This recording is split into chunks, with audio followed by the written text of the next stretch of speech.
human history. It was the moms and dads doing the quiet and, as I know, often thankless work of raising the kinds of boys and girls who could become astronauts or become scientists or become welders or eventually become moms and dads themselves. The story of our beautiful nation and its greatest achievements has been written by all of us together.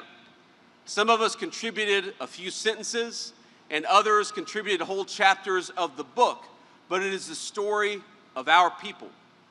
It is the story of our parents before we were born, and it will be the story of our grandchildren long after we're gone.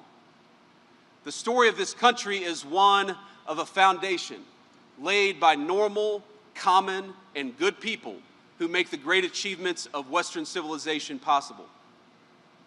You know, one of my kids is ready to go back to school next week, and I learned through him of a classmate who suffered from a terrible illness.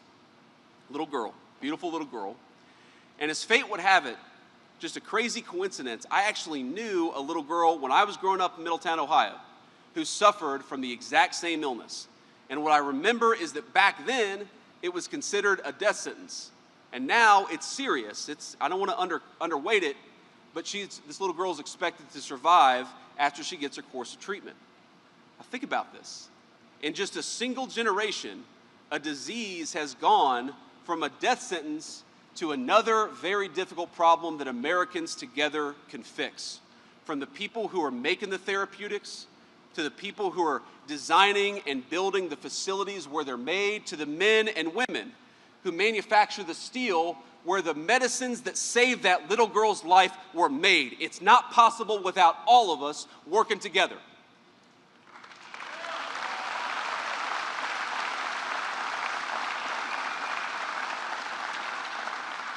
And when I look at this girl's life, the fact that she's going to be able to grow up and live a normal life, I cannot help but feel gratitude for every piece, every chapter of the American story that made it possible.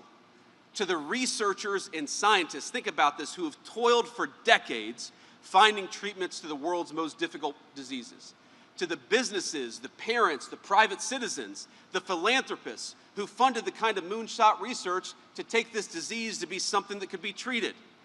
To the government that created a climate of innovation for the world's deadliest diseases. Think about all the teachers who made it possible for this little girl, my son's teacher too, who made it possible for this little girl to come to school despite her illness. And I got to brag on my little boy a little bit, and I hope I won't feel emotional or get too emotional, but I can't help but feel gratitude to him.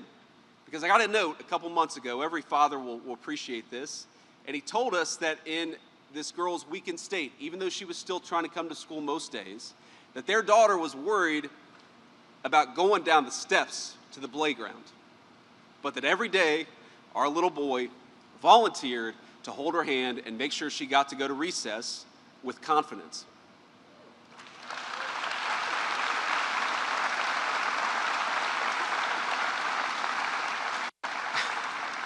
Now, our founding fathers wrote in the Constitution that the purpose of this union was to secure the blessings of liberty. And what greater blessing of liberty than to know that this little girl has a good chance, to know that the work of an army of doctors and researchers made it possible for your little girl or your little guy to show a moment of compassion to this little girl, to show that greatness that I believe God places in the heart of every human being, made possible because this little girl happened to grow up at a time and in the greatest country in the history of the world. That's the American story, my friends.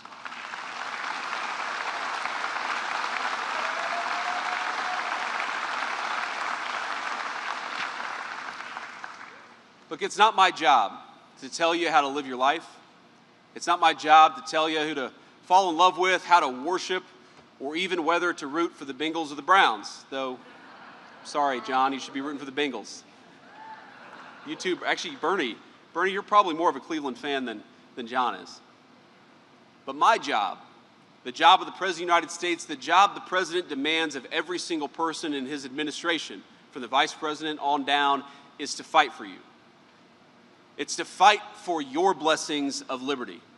for a neighborhood that's safe, a job that's dignified, a church that's protected, and a community of citizens where every single person has both the right and the duty, but also the obligation to write their story in the chapter of the United States of America.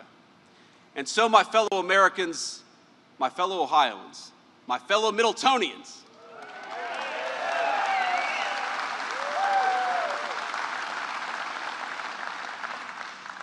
I believe that this November, you and I and our fellow citizens, we're going to go to the ballot box and we're going to face a choice. Do we believe in the United States of America? Do we believe in the hardworking men and women who built this great nation? Do we demand that our government serve us and our children rather than fraudsters and criminals? Do we demand that the American president fight for the American people first? Then, my friends, I ask you, each and every one of you, to stand on your own conscience, to vote for patriots, to vote for people who are going to fight for you, to vote for John Houston for the United States Senate and for Vivek for the governor of Ohio. Get out there and fight for yourself by telling the far-left radicals who have taken over the Democratic Party, this is not your country, it's our country, and we're going to fight for it. God bless you, and thank you for having me.